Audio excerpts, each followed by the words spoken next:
There are so many things I am nervous to do, but I'm trying to do them anyway.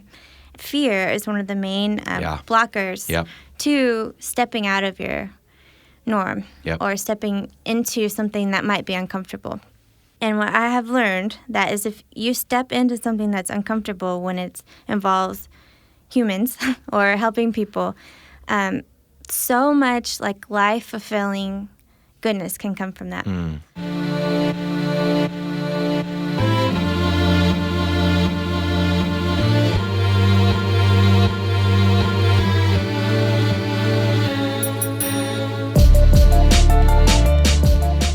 Hello, everyone, and welcome to Chapter 31 of the Let's Give a Damn podcast. My name is Nick LaPara. I'm your host and your friend. I love that you're here. Thank you so much for joining me. It's been an incredible week. I'm spending the week in Nashville. Last weekend, TEDx Talk in Chicago. This week, an entire 9 days in Nashville. Tons of meetings, tons of friends, so many amazing things. This morning, I spoke at Creative Mornings Nashville on the topic of compassion. 225 people in attendance. It was so fun. The energy was super intense. I loved it. This evening, September 29th is what we're talking about. This evening, live podcast recording with Barrett Ward. You'll get to hear that in a few weeks. In about 20 minutes, I'm recording a podcast conversation with Miles Adcox from Onsite, and that you'll be able to hear also in a few weeks. And today, the conversation you're about to hear is with my friend, Beth Mathews. Now, Beth is an extraordinary soul. She is a fantastic graphic and web designer, very creative mind, but she loves people so very much, and that comes through in her work and in the projects she has chosen to engage and give a damn about. So you're going to hear about some of these projects, the Mom Bag, immigrant-run eateries, and so many different things. I love her passion. I love the intensity. She's a quiet person, but there's so much passion beneath that quiet voice, and she works that out through her art and through these different projects that she has taken on. So I'm excited for you to hear it. I'm excited for the next few podcasts to come. Without further ado, here's my conversation with Beth Mathews on the Let's Give a Damn podcast. Let's go.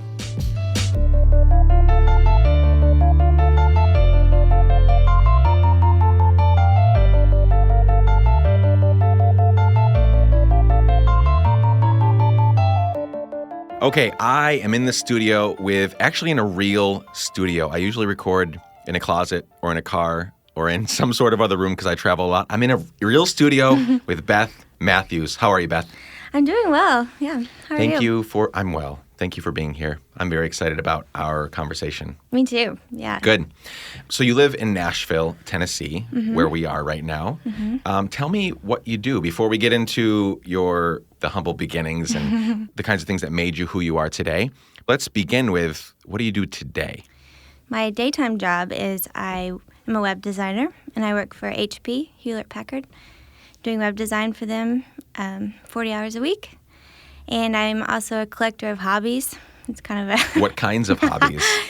Oh, boy. Tell me about your Twitter bio. Well, I think my Twitter bio says that I once won 15,000 honeybees in a raffle. Is that true? It's true. Tell us about that. I've never won a honeybee or really thought about a honeybee other than eating honey. Well, I really wanted to learn about beekeeping, so I went to this beekeeping class, which was kind of funny all in itself. And there was a raffle, so I put my name in, not really knowing what the prize was. And at the end of the talk, I hear this sweet old man get up on the microphone and say, Beth Mathews, you've won 15,000 honeybees. And so that was the day I became a beekeeper. What did you do? How do they give you 15,000 honeybees? Well, I thought I was going to have to load them up in the back of my truck. I don't have a truck. But I was able to pick them up later at a later date once I was a little more prepared. So do you still have those bees today? Do you still beekeep? I do not. Okay. I stopped in the spring because they kept dying, unfortunately. I don't know if it was me or if it's, the world. I don't know. I'm not done with beekeeping, but for now I'm going to give it a break. Yeah, that makes sense. That's pretty intense. I love bees. Yeah. They're amazing. Did you get honey from them? I don't know how it works. Did you get honey from them? Yeah, we got a lot of honey and we sold it, and gave it away. And one of the coolest things about bees is they learn to recognize your face and your voice. And so you could go out to your beehives if you're a beekeeper, and they know you, and they most of the time don't sting you, and they're just incredible creatures. Web designer and beekeeper Beth Mathews is here with us today. Okay, that's a great fun fact. Thank you for sharing that with us. So web designer for Hewlett-Packard, but you also do your own stuff, which is fantastic. Oh, thanks. I was looking at your website again last night, just like prepping for this. It's good stuff. Oh, thanks. Like really. Thanks. How much of that do you get to do? Well, everything on my website is non-client based. Okay. So it's everything that I like, dream work, or just things that make me excited about life. So I'll design like fake stationery or fake packaging for something, just something that makes me feel like I can be creative and do really whatever I want. Yeah. Well, you're doing a hell of a job at creating stuff that it's just fake. I love it. I love it. Okay, let's get into your story. So I like to ask this question at the beginning, or in other places, but usually once an interview, to really help me and us get a sense for what are the things that made you who you are today. We're going to talk about some of the ways that you give a damn. So what kinds of factors played into you becoming that? So go back as far as you want to. Talk people, family, situations, opportunities, just whatever you want, and get us just short of some of the damn giving things that we're going to talk about. But share some of that story with us. I'm very interested. Thanks. I'll share one story, which is kind of ridiculous. Okay. But the other day I was thinking about just kind of when did this like protester or humanitarian start coming out of me? And I was thinking about how in junior high I created my first petition, and it was after I had seen the movie Clueless. This is so ridiculous. And I really wanted our school to wear school uniforms because they had them in Clueless. And so I started a petition, and that was kind of my first like entry into, I don't know what you call it. Yeah. Just giving a damn. Caring about school uniforms. It's so silly. I wanted to look like Alicia Silverstone. So that one didn't have as much impact on the world as other things that you've done, but maybe it just helped you like, I can step out and actually like petition for this and make a difference in this thing. Yeah. But one of the more meaningful things that actually happened in my life, same time frame, I was involved in a church youth group, and my friend's mom, who's also the leader of the group, took us around town. We each brought like our change jar that we had in our houses. And we would go to laundromats, and we would just offer to pay for people's laundry. And we went to Walmart, and we asked the cashiers, what's your favorite candy bar? And we would buy that. And I just remember feeling it made that person happy. It made myself happy. And it just kind of like started from there. And you said that was your mom? My friend's mom. Your friend's mom. Yeah. But also my mom, she also started this thing at our church around the same time called service ministry, where, if a domestic abuse nonprofit needed like clothes or, I don't know, anything. Yeah, any items. Yeah. Any items. She would collect items, and there was a whole group of people. And that was always really inspiring to me to, like, I guess, live out your faith through action. Yeah. I don't go to church anymore, but I still, like, adhere to that. Yeah. Sort of mindset. Where did you grow up, and what does your family look like, your family makeup? Oh, it's a tricky question. It's a good question. I grew up in Illinois. Okay. And my dad was a farmer, and my mom's a teacher. They're no longer married, but I also have two sisters. One's also a teacher, and one's an occupational therapist. Yeah, they're all wonderful people. So 3 sisters in total. 2 sisters. 2 sisters. Besides you. Yeah. So 3 total. So where in Illinois? You said farmer. I just drove from Chicago to here last weekend after the TEDx talk. It's a long state. There are a lot of farms, and it's beautiful. I actually really I don't usually enjoy driving through those states where there's just nothing for forever. I'm a city boy through and through, but I really enjoyed it this trip. It just felt very peaceful, and there were the windmills, and I don't know, it just felt very good. So was that sort of the environment, like out in the middle of kind of nowhere? Well, partly. My dad and his side of the family live in central Illinois, where it's very flat, all corn and soybeans. Okay. And that's where I was born and lived there until I was 8. And then my parents got divorced, and then my mom and I moved to southern Illinois, which looks very much like Tennessee. Lots of hiking, lots of nature-oriented community. It's beautiful. So, Got it. Yeah. Got it. So you're graphic designer or web designer, I guess, by day, but you do graphic design as well. But you have chosen, in a few different ways that I would like to highlight today, you have chosen to give a damn about some really important issues, right? You and I have known each other for a year or so, hung out a couple times, but I've been able to observe from the sidelines the ways that you continue to serve people, love people, and help people. And that's what I want to... We have some people on the show that it's their full-time thing, right? They've started this company or this organization, or like this Friday, I'm having a conversation with Barrett Ward from Fashionable, right? That's his full-time thing. Awesome. Or Miles Adcox in a couple days, that's his on-site's his full-time thing. Well, with you, that's not your full-time thing, but you're on top of, making money to live, and you have chosen to, on top of that, engage in a few different really important activities. So let's talk about that for a little bit. Yeah. Let's talk about two that really stick out to me that I think are very helpful. I'll start with the mom bag, because that was my first introduction to the work that you're doing. Talk about what the mom bag is, how it started, who it's impacting. What's the scope of the impact so far? Yeah. So about a year ago, or last June, I met a Syrian woman who was a refugee that came here with her family. She's my age. She's incredible. And when she first came, a lot of things we would do are like cultural orientation type things, like go to the grocery store, do errands, to kind of teach her how to do that in our society.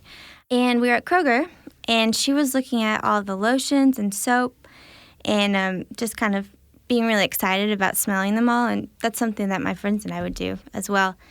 And she told me that she hadn't been able to buy any of these things for 4 years since her house was bombed, and she had to flee Syria.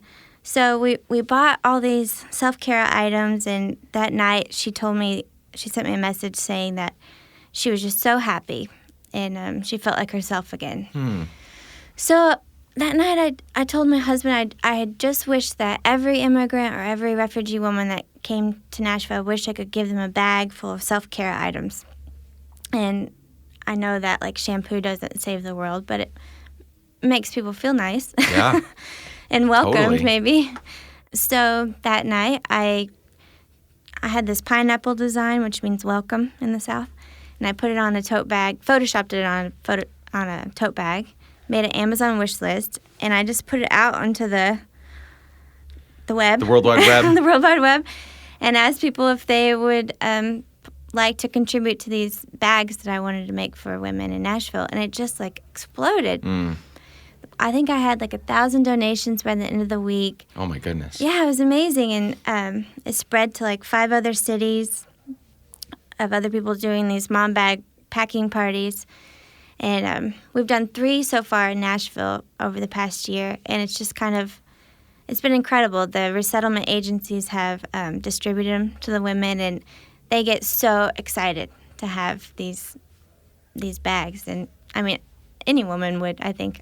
Yeah, no, totally. Yeah. It's not, in my mind, as I'm an onlooker on this project, it's not so much what you're giving them, it's the gesture and the heart behind it, right? Like, yeah, it's great, whatever you put in there, whether it's, shampoos or food or chocolate or whatever, it's the act of, you're new here. Yeah. You don't know what the hell is going on. Right. And I'm going to care for you. Like, I'm here for you. That's the gesture that they're receiving when they get this bag full of stuff. Yeah. Right? And we do we write letters in each bag to say welcome, or some people put their contact information in, and it's hopefully making them feel a little bit more welcome in a place that might be scary. So how many bags have been made and distributed, and what are those other cities, just in case someone's listening that might be in those cities that's like, oh, I want to get involved in that later, including Nashville. How many bags, how many people have been affected by this, in what other cities? I think we've done over 300 and something bags in Nashville, and we also did a Mother's Day drive where we collected, I think, it's like thousands of diapers and car seats, and I can't remember exactly, but I actually need to get the stats on the other cities. Yeah. I think they each did over 100 bags. That's amazing. Yeah. What cities were they? Do you know? St. Paul, Minnesota? Minnesota. Nice. Charleston, Louisville. There's one going to be happening in New York. Cool. Is this something that you would like to see expand more and more? Oh, yeah. Because you don't have to do anything, right? Like you've kind of built you've cast a vision. Yeah. And you've built like an infrastructure where it's not something that you have to even run or necessarily oversee, right? Right. Like you've built a framework and now they can go and... Yeah, on my website, I think it's like a 5-step process of how to do it. And they can order the official Pineapple Mom bag if they want to, but it's totally not necessary. And it's pretty easy to do. And I would love for every city to have it. Do you have any specific stories from refugee ladies that have been affected by this? Or what's the general, maybe not a specific name or a story, but like what have you seen happen as they've received these bags? Mm-hmm. Well, I haven't been at a lot of the distributing times because the social workers do that. Oh, that makes sense because you guys, they kind of take them to give them out, right? Yeah. Just a simple story. I had been teaching English to some women from Afghanistan, and I brought them 4 bags, 4 women, and we went through each item and talked about how to say it in English and how to say it in their language, and they were just like thrilled. And a lot of things have the same name in both of our languages, so that was kind of cool to like discover that. I'm just always learning that we're more the same than we are different. Yeah. In everything. Absolutely. Even down to makeup. It's pretty amazing. You just said that you were teaching Afghan women English. What's that all about? Is that something you do on a regular basis, or who is that with? Yeah. I'm not doing it currently. Okay. My volunteer time is up with them, but it was through ESL to Go, which is just the coolest organization. They are a mobile truck that they've a big like semi truck that they've turned into a classroom, and they drive it directly into neighborhoods and apartment complexes where refugees live, and so they can have free English classes. It's incredible because one of the biggest like prohibitors of people learning English is they don't have transportation, right? Or it costs money. Yeah. So it was through them. I didn't work on the truck, but I went to these women's home once a week and taught English for I think 8 months. That's amazing. They're amazing women. That's a really cool project. Yeah. I'll have to check that out. ESL more. to Go. Yeah. And then immigrant-run eateries. This is like this one I really liked because A, I like really good food. Yeah. B, I like non-American food. I've spent 14 years living outside the U.S. I have if I never ate American, which is a funny term to use because America is a built on so many different cultures, and so but you know what I'm saying, like classic American food. Like if I never ate a burger or fries ever again, I'd be totally fine. Totally. Like I love ethnic food, and so immigrant-run eateries. Tell me about that. Well, that came out in January when the first refugee ban was put out there into the world. And it came out of almost a moment of panic for me. Yeah. Because I was just so upset about this refugee ban and so upset about what this means for immigrants in the United States and how they feel and if they feel welcome or scared. So I was thinking, like, what's an easy way that anybody could support an immigrant at this time? And so I just put together this list of restaurants in Nashville that are run by immigrants and made a little logo for it, of course. And put it out in PDF, and then I just posted it to the world, and it really took off, and now it's a simple website. And the goal of it is to expand it into other cities. So people can support their immigrants one bite at a time. Yeah. Have you built the infrastructure so that it can grow? Like, can people make their own version of it, or do you want to control how it looks so that it kind of has they can click on a? Is that how it's going to kind of grow? I think so. It would all just fall under the immigrant-run-eateries.com look and feel. I did make a list for Columbus because I have a friend that lives there, and so I made a PDF for her, and she was able to spread it to her friends. And then I had a guy from Little Rock the other day reach out to me and want to do it as well. And it's just something where I was able to channel like my worry and my care for these people and use like a skill that I knew that I had and was able to just put something out there. I think that's a huge point that we can all learn from, because the day we live in, and I raise both my hands as being super guilty. If you look at my Twitter feed over the last even 48 hours with this whole, kneeling protest thing and our tweeter-in-chief going off. At this point, I think 23 tweets about the NFL and 0 about Puerto Rico. Well, one now about Puerto Rico, but it's actually talking them down because of their lack of infrastructure and money. But anyway, so It wasn't even a helpful one.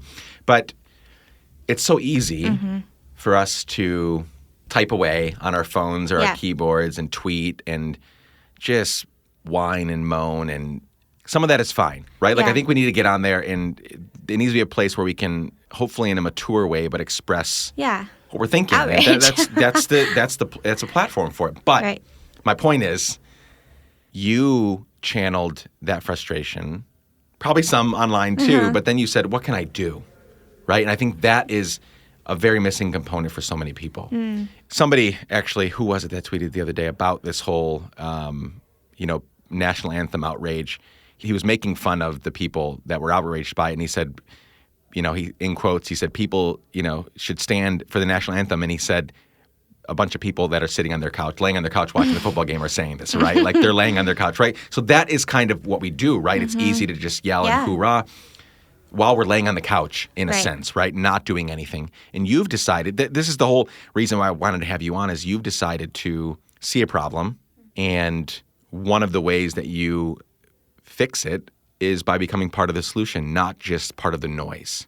So whether it's the mom bag or this ESL to go, or now we've got immigrant-run eateries, we've got refugee bans and travel bans, right, which are mostly ridiculous, and especially the way they're being implemented or trying to implement them.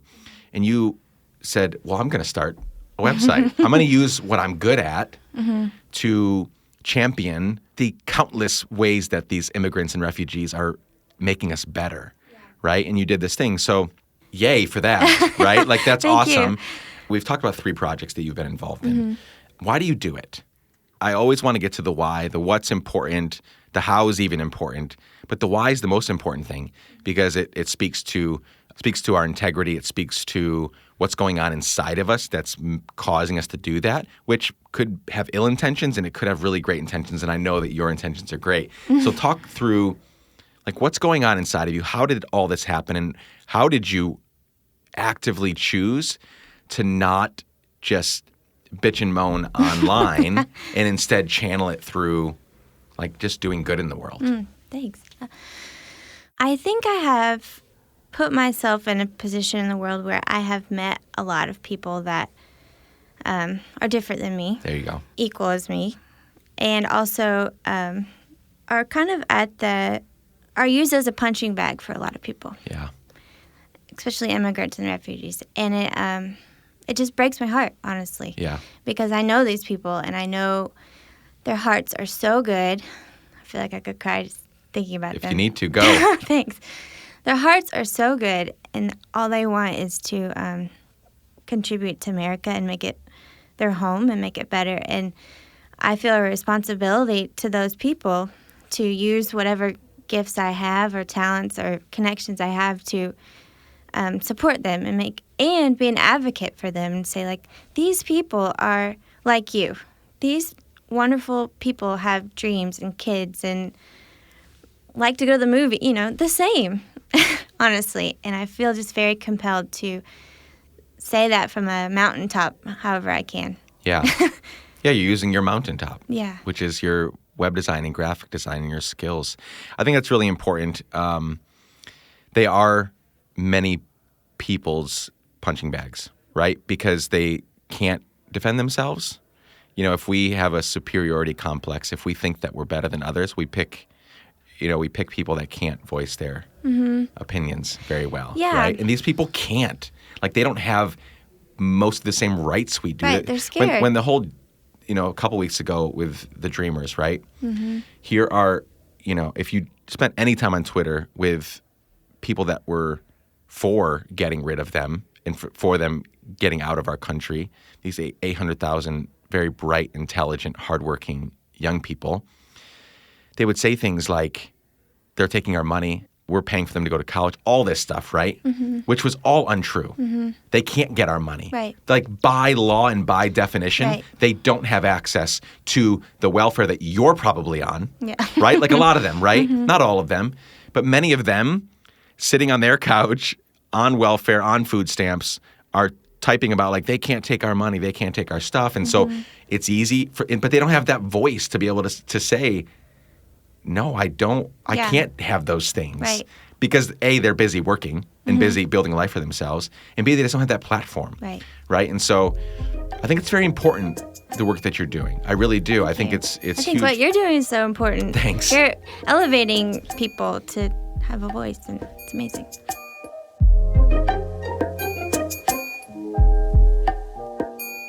I want to take a quick break to talk about a few amazing people that sponsor this podcast with monthly financial contributions.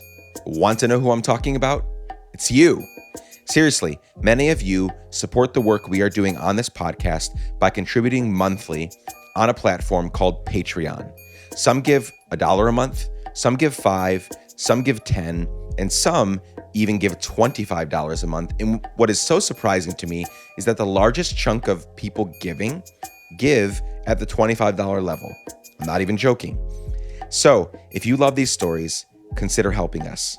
No pressure, really. I will always find a way to produce these podcasts, to pay the people involved in making these podcasts, because I want you to hear them. But if you have a few extra dollars every month and want to help us make more of these, we will not say no. Visit patreon.com/Let's Give a Damn for more info. That's patreon.com/Let's Give a Damn for more info.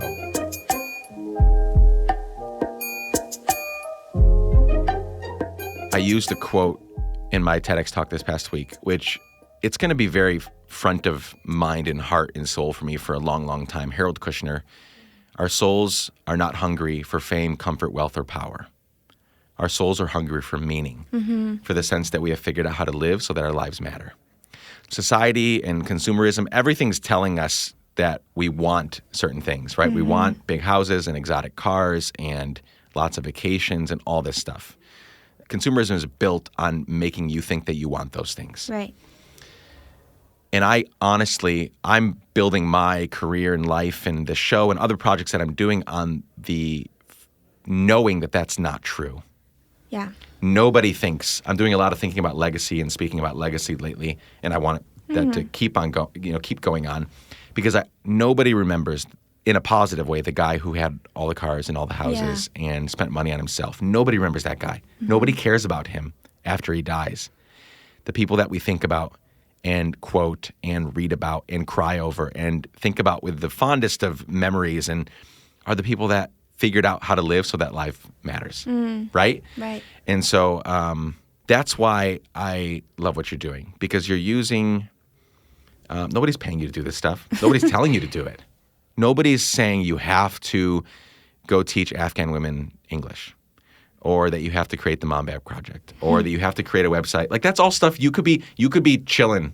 You could be binge watching, lots of shows. You could be doing so many things during that time, and you're saying, no, these people are valuable. They have value. They have so much value. They have so much to offer this country of ours, which was built on diversity and immigrants and refugees and so on and so forth. So I'm going to take what I know to be true and translate it into immigrantruneateries.com or, mombag, whatever it is.com. I don't know. But thank you. Yeah, there are so many people doing so many wonderful things in the world, and there's a lot of them, and they get drowned out. Yeah. No, they do. And they're so inspiring to me, and we need to keep championing them. Yeah, and you're doing that.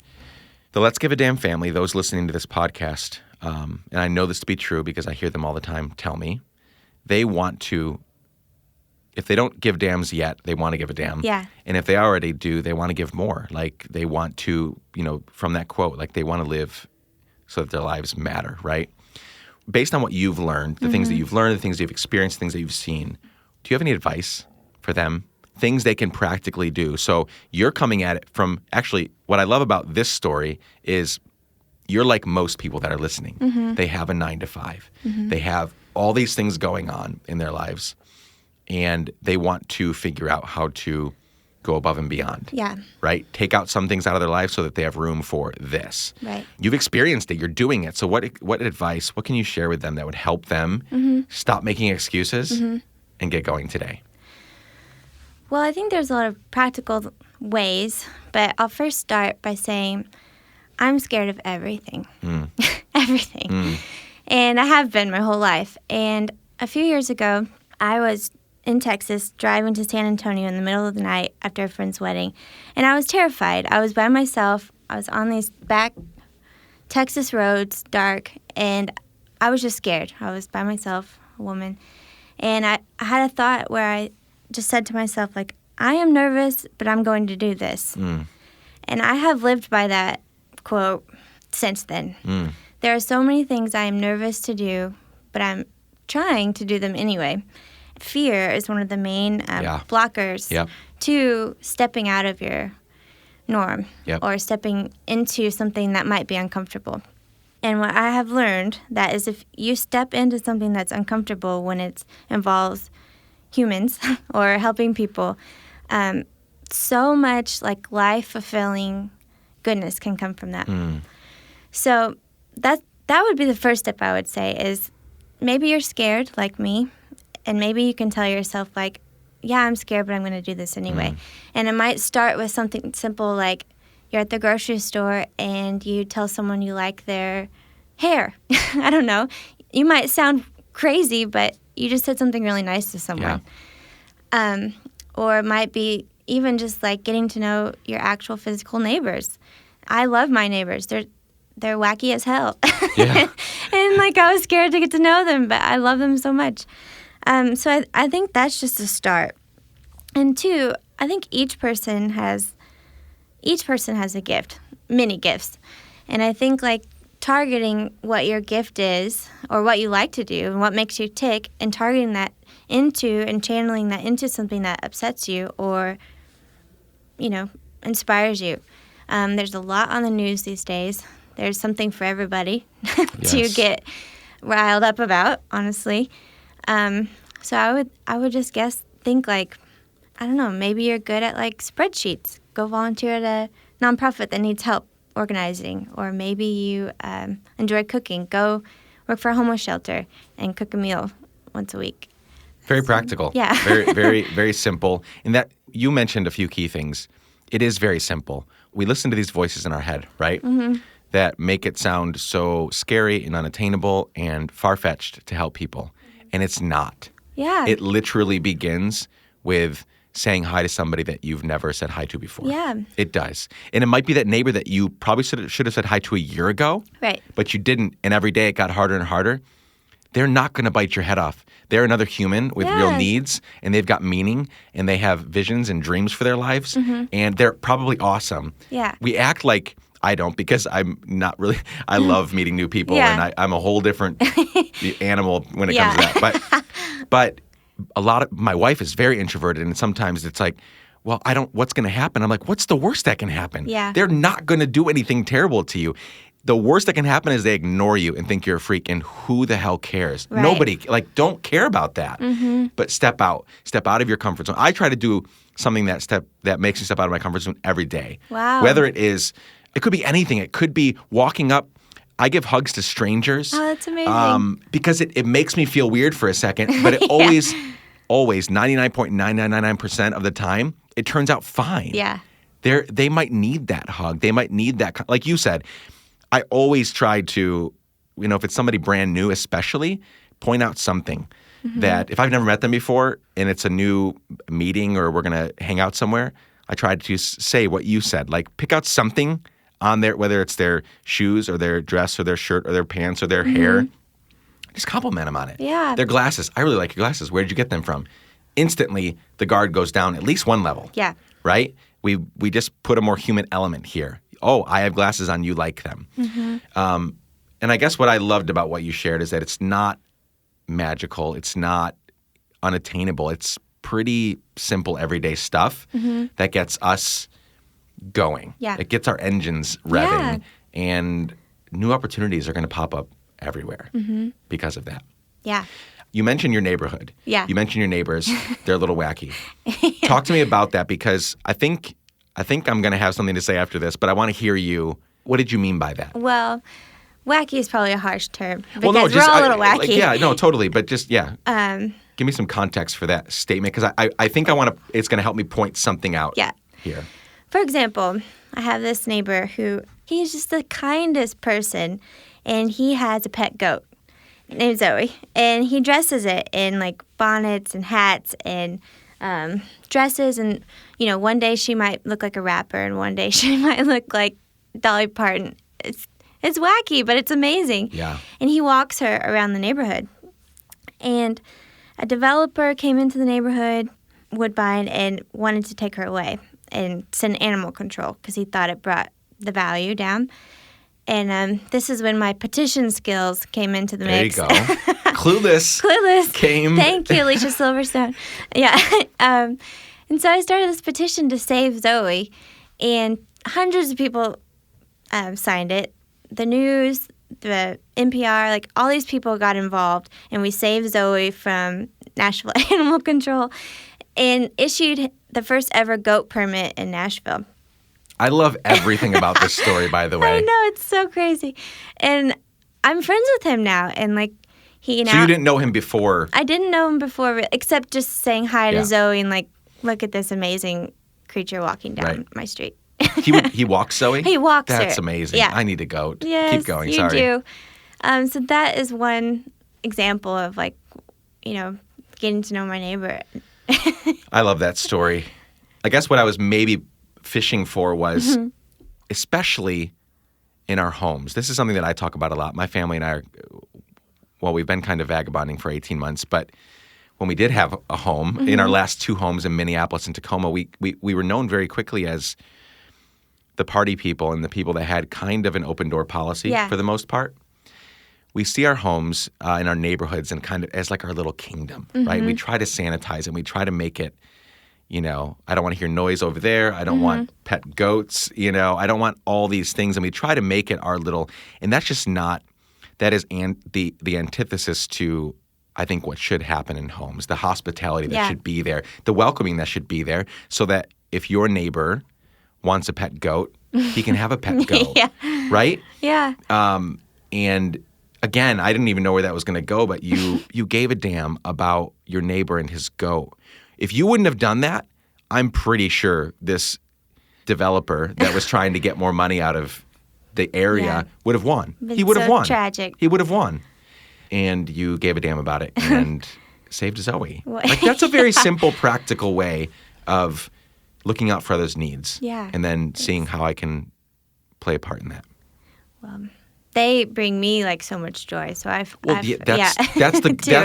the cool thing. Yeah. We become happy, very fulfilled. It's a good thing to help people. It's a good thing to give a damn. And it's way more profitable than watching 5 hours of TV every day, which is the average. Wow. 5 hours and Is it 40 really? minutes is the average American's oh my gosh. visual entertainment intake per day. That's like now. Maybe it's less or more, I don't know, but that's what it is now. 5 hours and 40 minutes of visual entertainment every day. I was talking with my Lyft driver last night. You want to know what I was doing in town. I've been thinking a lot about that number because I got that number together for my TEDx talk. You and I could start a business every single day in 5 hours and 40 minutes. Every day. Wow. Web domain. Yeah. I could have you build the website. We could register with the state, get the social media up and going, create a logo in 5 hours and 40 minutes every single day. Wow. Every day we could start a business or start a project. Yeah. Forget business. Start a project, a new mom bag project, a new immigrant. How long did it take you really to build that Immigrant Run website? 2 hours. 2 hours. So you could build two of those projects that is now helping these immigrant-run eateries get more business. And you're helping Nashvillians see the value of like frequenting their eateries, their restaurants. Anyway, I think you're great. Thank you. I think you're great too. I really love this talk because of the fact that you are a lot of what we do is dictated by money and by, is this worth it from a time perspective, from a financial perspective? And you've kind of said, F that. Yeah. Like, I need to do what's right. And you're doing that. So what does the future hold for you? Like, what do you dream? So you have these few projects going on. I've got like 10 in my mind. But what do you want to do with that? Do you envision yourself just keep doing this, like having kind of a 9-to-5 and then doing these projects on the side, or what's the future?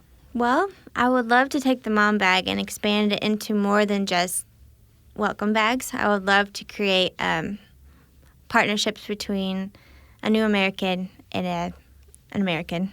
Sort of like a mentorship. Well, I like how you said that, a new American and an American. Yeah. I really do. Okay, keep going. I would love to create like partnerships between people.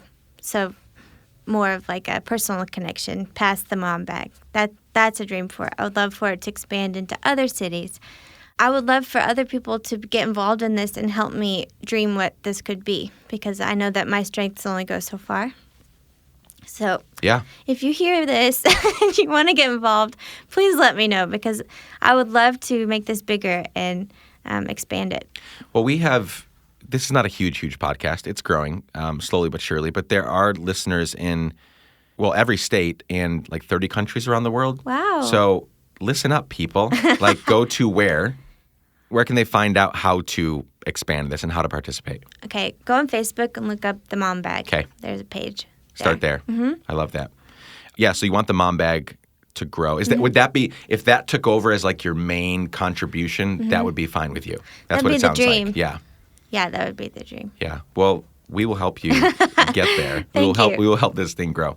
Before I get to the last question, which is my favorite question, I want to take I know I've been kind of doing it throughout, but I want to take a focused second to honor you. Oh, gosh. I know, right? Lots of pressure. Just sit there and take it. Thank you. No, I'm really grateful for the ways that you are intentionally giving a damn about a very vulnerable group of people. People that you described very rightly as being punching bags for a lot of people. People that don't have a voice. They don't know what the hell's going on. They're new to here. And they're most of the time, if they made it here, they made it here after years of vetting. They spent years in a refugee camp. They're scared. Yeah. Right? And then they become a punching bag for a huge portion of Americans. So I want to honor you for the work that you're doing. Both doing your day job really well, right? But then adding on top of that these projects that are tangibly, you probably don't have a good grasp on the effects that this is happening. You know, I thought it was actually really cool that when I asked you for stories, you didn't have them, in a weird way, because like you're collecting these bags and then passing them off to somebody else to do the work of handing them out. You're not even getting to see, like, that to me is even cooler. That, like, because part of it is getting this, the gratifying sense of like handing it off, and you're saying, I don't even care about that. That's what it seems like, is you're saying, I don't need to get these out there.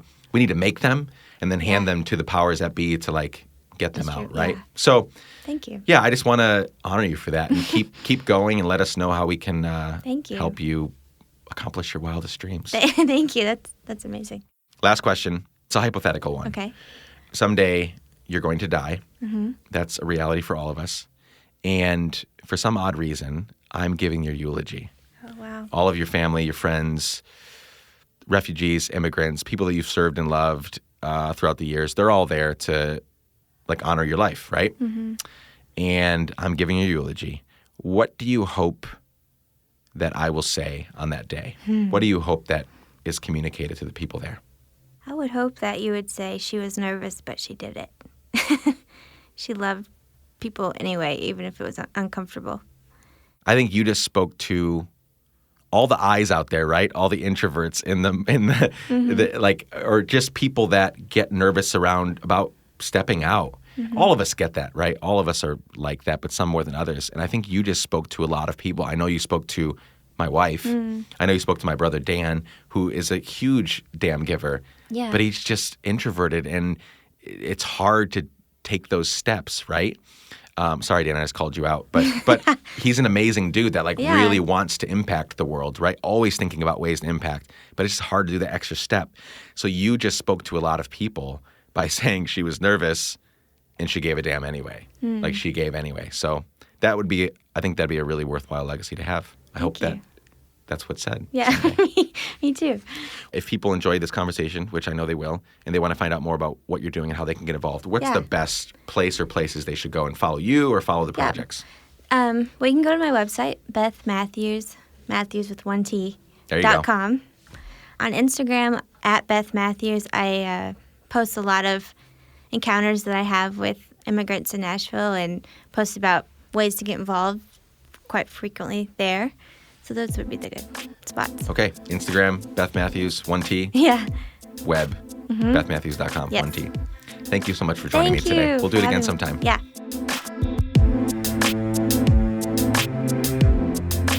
Thank you so much, everyone, for joining Beth and me for our conversation. I hope you are as excited about what you heard as I am and was when we had the conversation a few weeks ago.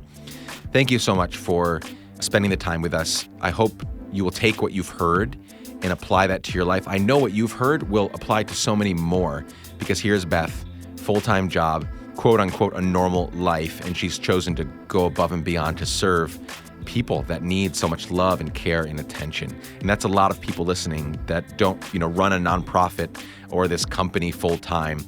And so I know that many of you will identify with what's going on. Go follow Beth at Beth Mathews on Instagram. Remember, that's as she shared in the podcast, it's 1T in Mathews, BethMathews. And also her website, BethMathews.com. Thank you so much for joining us. I hope that you will spend some time this week considering how you can continue to take things out of your lives that are distracting you and keeping you from giving more damns about more people.